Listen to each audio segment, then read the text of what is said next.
I'm back for more Eurobike hot tech. So we're going to find all of the cool stuff because there is still loads and loads of good stuff to find. Let's not dilly-dally. Let's go find the hot tech. Okay, we got to talk about this. It is the crazy new bike from Factor Bikes. Now, this was spotted at the Dauphiné. I think we're probably going to see it used in the Tour de France in the coming weeks. Factor remain very, very tight-lipped about it, so we have no information about this bike other than what we can see. Now, clearly, there's a lot going on here at the front end. Crazy handlebar design, crazy fork design, and the way that the front of the bike tapers and slims down to the back. Clearly, we've got a big focus on aerodynamics here. Now, the interesting thing for me is that at a similar time to first seeing this bike, we've seen some massive rule changes by the UCI. Now, I'm led to believe that this still fits into the UCI regulations, which is a good thing. Now, I don't know any facts and data about it, but you've got to assume this crazy wide fork leg is going to be really good for aerodynamics because it's a design that we've seen lots of different brands use, predominantly around track bikes, and we've seen this at the Paris Olympics. So I'm assuming this is kind of like an evolution of that technology. So fitted to this bike as well, we've got the brand new Super Record from Campagnolo with the little thumb shifters. And I can't even tell you what it's called because we've got no names on here at all. But the back end of the bike also looks super slick. The way that the chain stays meet up at the seat tube, the sort of minimal sort of clearance between everything. I love it. So hopefully we'll see some more about this bike pretty soon.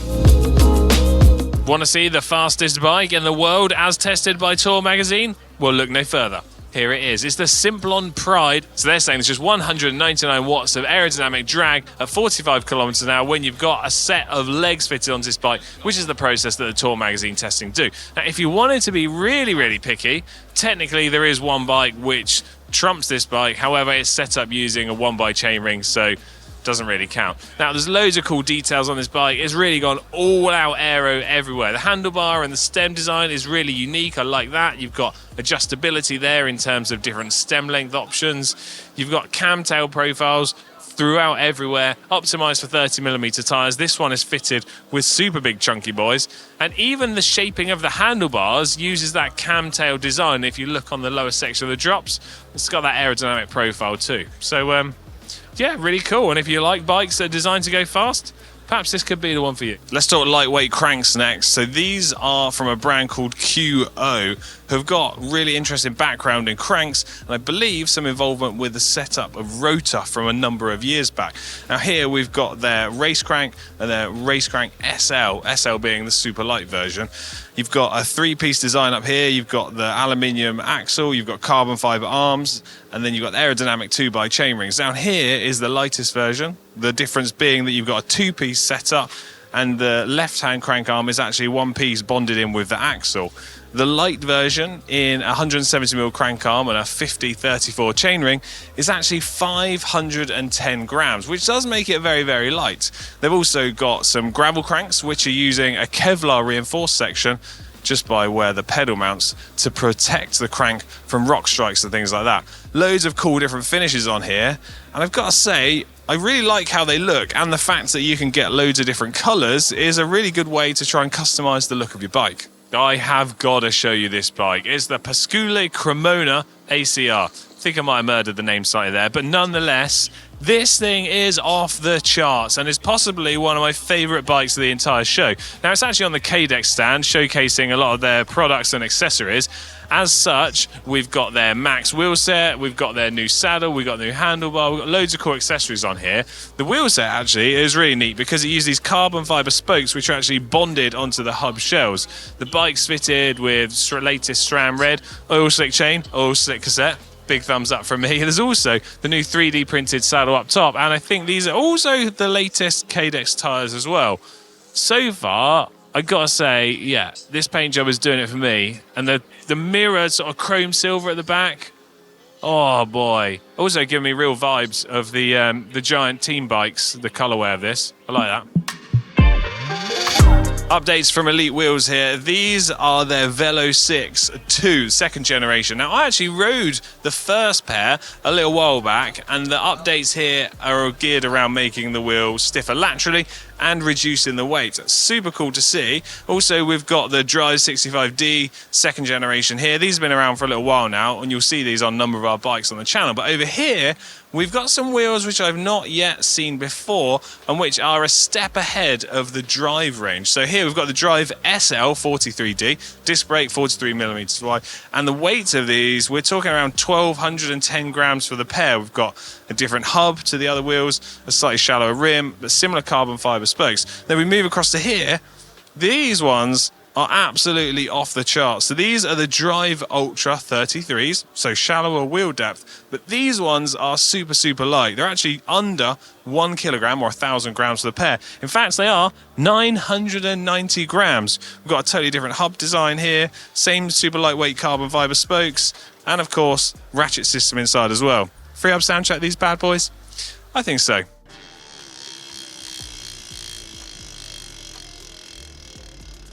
To be fair, pretty quiet.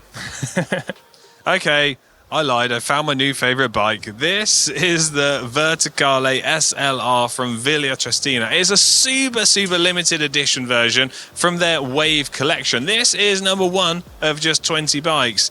Now, in case you haven't really noticed what's standing out on this, well, you've got gold leaf used throughout the frame and the components and on the wheels. So the wheels, you've got the Magene wheels, 50mm deep, gold leaf on the naming, on the little decals, and then throughout the frame.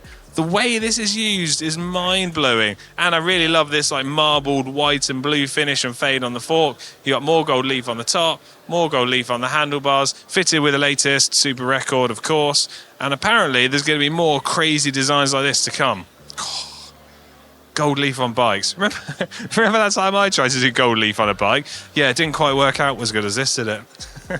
Now, by now, we all know that I love tubeless tyres, but I'm well aware that everybody at home doesn't necessarily love the setup of tubeless tyres. So what we've got here is a survival kit for tubeless tyres, trying to make the setup as easy and neat as possible. So inside here, you've got this amazing sort of self-contained little kit, giving you everything that you could possibly need to get set up in the fastest and simplest way possible. So you've got the new e-booster digital mini, which is like a super compact little digital pump. Cool little digital display here, coloured as well, so you can get your pressures dialed in and set up just right. And this will go from 0 to 80 psi in 60 seconds. But the really cool and clever little piece, if I get this out of here, is this. So this places in line between the pump and the little rubber hose which connects to your valve here, and then you put your sealant in here, you turn the pump on, and by using Topeak's new high flow valve, you can get your tyre seated, you can get all the sealant in one smooth go, helping to keep everything neat and tidy, and minimal fuss, and getting you riding your bike rather than spending more time setting it up. Next cool innovation we've got from Topeak is the Tubicartridge T16 2-in-1 repair and inflator. Now this thing is actually pretty cool. So it's a combination of two products, hence I've just said it's 2-in-1, and it is essentially giving you the ability to repair a tubeless tyre with these sort of small little bacon or worm strips that lots of people will be familiar with. But the cool thing here is all in this little CNC aluminium machined tip, which you put the little worms bacon strip through, you put into your tyre, and then this little piece actually comes off like so and stays inside your tyre, helping to keep the tubeless repair plug in place, keeping your tyre sealed up. But then not only that, at the same time as having this inserted into your tyre, you're able to attach a CO2 canister onto this little top section here and inflate it at the same time before then removing the tool. Okay, let's talk Groupset tech next. So I've stopped by the Magene stand, and here we've got the really cool QED Groupset on display. 2x setup, 13 speed. We've got a wired connection from the rear derailleur to the battery, and the same for the front derailleur to the battery, which incidentally is pretty cool itself. Even though it's going to be buried deep inside your frame, it's got a carbon fiber shroud round in it, presumably helping to try and keep the weight down as much as possible. You then have a wireless connection up to your shifters, and then also the shifters have got an additional button function on them too. So tucked inside on the lever hoods here, you can pair it up to control things like an action camera or your bike computer. Here, the right hand shifter turns an action camera on and off, Well, the left-hand one makes the bell go on your head unit. There's also a second group set here. So you've got the PES group set, which is a more entry-level product, utilising the same kind of technology and the 2x13 speed. And then the more premium one, which is the QED, which we've got on display here. Now, at the moment, this is only available to the domestic market, but the guys here are telling me that they're hoping to make international sales of this group set available pretty soon. And I think if it does, it's just going to add another big player into the market that's going to be great for consumers because it's going to help drive innovation and hopefully help drive down prices. Let's talk shop now. We're talking workshop. I love stopping by to see the guys at Park Tools because they've always got some cool stuff to show me. This time we've got an updated rotor truing tool. Now I appreciate this might not be exciting for everyone, but I love this kind of stuff. Now the reason it's been updated is to account for the thicker rotors that we're finding on, say, mountain bikes or cargo bikes or e-cargo bikes, because they're becoming more and more common. It allows you to fit the tool over those wider rotors and then sort of centralize the rotor to stop any brake rub. That I think is a good addition. It's called the DT-2.2. There's also some other new parts here as well. We've got an updated stand edition. So this is a modular fitment and accessory to go into the electronic lifts that you would typically find in workshops and bike shops, and it's allowing them to accommodate the larger and heavier cargo bikes, which are actually really difficult to handle and lift, especially if you're in a workshop environment and doing that regularly. And then if we move over onto the other side of the stand, well, there's a new tool which is a big tire bead breaker, because let's face it, if you've run tubeless tires in the past, we've all been there trying to get the tyre bead off of the rim, struggling, shouting and swearing at our wheels. But that tool is designed to help make life super easy. New helmets from Abus here, and this is the Air Breaker 2. As the name suggests, second generation of the Air Breaker. There's been some big updates here, so you've got improvements not only in cooling and ventilation, but also in aerodynamics. Now, the way that they've achieved improvements in both these things is through the widening of the channels at the front of the helmet. But not only that, it's all about optimizing the shaping on the internal channels. That means you can get good airflow in and airflow back out of the helmet. Because the faster the airflow is, well, the less impact on aerodynamics and the greater the impact on cooling. The other changes are on the top of the helmet here. So instead of having that mesh grid system on the top, you've now got a thin little injected carbon plate. But it's not just for the visuals and to improve aerodynamics, because the surrounding area of this carbon plate also has a little skeleton structure here. Now, if I pop this helmet down on the floor, I can show you some of these pieces which are fitted to the inside of the helmet. So you've got this section on the top, and then you've got this grid system around the outside, helping to add strength into the helmet. And then this sits on the front. Now, you can only actually see these small little channels here when the helmet is built and constructed. The rest of it lies deep within the EPS core, helping to add strength to it. There's also options in terms of whether you can choose lots of different colors, and you've got the difference between the black and white EPS foam for the construction of the helmet. And I'm told this is actually quite an interesting change here, because it's not quite as simple as just adding some color into the material to change it. Now, the properties of the material change, whether you have black or white, and as such, they actually have to redesign and retest all of the helmets to make sure they meet the exact same safety requirements. Also, you've got the options to have a MIPS liner inside or the Fidlock enclosure system as well. I've got to say, all white helmets are a big thumbs up from me. More cool bikes to show you now, and this is a special edition Ridley Noah Fast done in the 711 colours. A bit of a retro throwback here. Big fan of this, not only the bike but the paint of course as well. Really, really cool that. And then if we move across here, there's another bike. It's called the Triton Fast, and it's a new time trial bike. As such, we've got like prototype 3D printed time trial bars at the front, a really crazy looking stem, and also if we come down to the back of the bike, where it's utilizing the latest technology from SRAM. This is their Red Explore group set, which uses the UDH, and then means you've got access to this super wide range cassette, meaning you can run a 1x setup up front to help keep the bike super aero. There's also like this 3D printed hydration unit sitting in the frame, and same up the top here. This is to really maximize aerodynamics as much as possible. Now, this tech is super cool in the world of triathlon, but in the world of time trials and UCI regulations, that is not going to be allowed.